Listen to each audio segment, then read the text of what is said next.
Hello friends, welcome back to my channel Padma Suresh kitchen. మేము ట్రిప్కి వెళ్ళాం కదండి. అప్పుడు వెళ్ళేటప్పుడు ఇలా మామిడికాయ రైస్ చేసుకొని తీసుకెళ్ళాను. చాలా ఈజీగా చేసుకోవచ్చండి. రైసు ఎలా చేసుకోవాలో చూపిస్తాను రండి. దీనికోసం 3 కప్పులు పచ్చి బియ్యం తీసుకొని శుభ్రంగా వాటర్ పోసి వాష్ చేసుకోవాలి. వాష్ చేసిన తర్వాత 1 కప్పుకి 2 కప్పులు నీళ్ళు చొప్పున మనం 3 కప్పుల రైస్కి 6 కప్పులు వాటర్ని పోసుకొని ఒక హాఫ్ అన్ అవర్ నానబెట్టుకోవాలి. ఇలా నానబెట్టడం వల్ల మనకి రైస్ బాగా బాయిల్ అవుతుంది.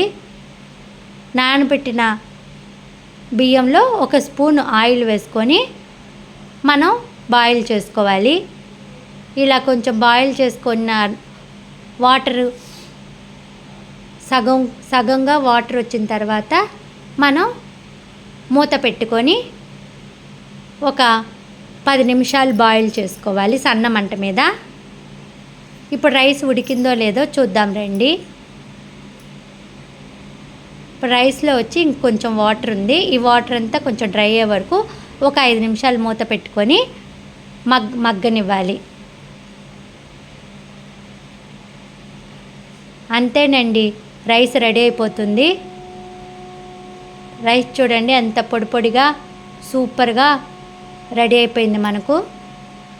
ఇలా రెడీ అయిన రైస్ని మనం ఒక బేసిన్లో వేసుకొని చల్లారి పెట్టుకోవాలి.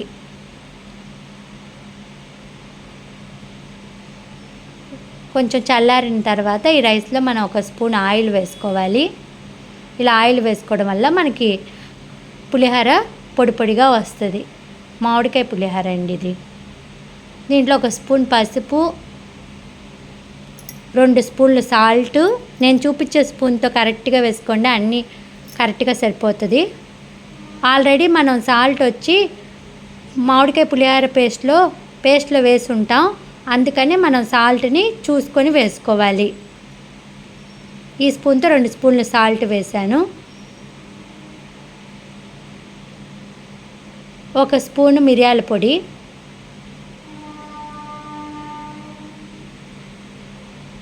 1 స్పూన్ ఆవు పిండి, ఆవపిండి అండి, ఆవపిండి, 1/2 స్పూన్ మెంతిపిండి, 1 స్పూన్ మెంతిపిండి వేసుకోవాలి. ఇలా వేసుకోవడం వల్ల మనకి చాలా టేస్ట్గా ఉంటుంది. ఇప్పుడు మనం ఆల్రెడీ ఈ మామిడికాయ పులిహోర పేస్ట్ని మీకు ఎలా చేయాలో ఛానల్లో అప్లోడ్ చేశాను, లింక్ డిస్క్రిప్షన్లో ఇస్తాను, చూడండి. ఈ పేస్ట్ ఇలా రెడీ చేసి పెట్టుకోవడం వల్ల మనకి ఎప్పుడు కావాలంటే అప్పుడు ఇలాగా పులిహోర రెడీ చేసుకోవచ్చండి ఈజీగా. ఇప్పుడు దీంట్లో 4 స్పూన్ల ఈ పేస్ట్ని వేసుకొని బాగా రైస్లో కలుపుకోవాలి.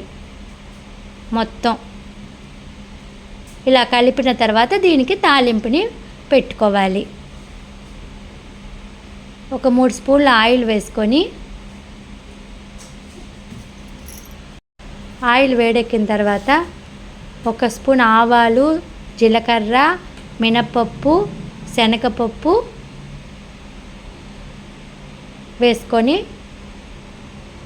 వేరుశనగకాయ పప్పు 2 స్పూన్లు వేసుకొని ఫ్రై అయిన తర్వాత 4 పచ్చిమిరపకాయలను కూడా వేసుకోవాలి.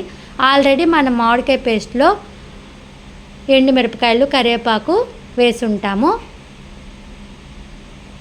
అందుకని దీంట్లో వేయలేదు. ఇప్పుడు ఈ తాలింపును అన్నంలో కలుపుకోవాలండి.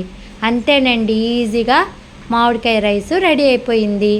మనకి పచ్చి మామిడికాయలు దొరికేటప్పుడు ఇలా పేస్ట్ని రెడీ చేసి పెట్టుకోవడం వల్ల మనకి ఎప్పుడు కావాలంటే అప్పుడు మామిడికాయ రైస్ని ఈజీగా రెడీ చేసుకోవచ్చండి.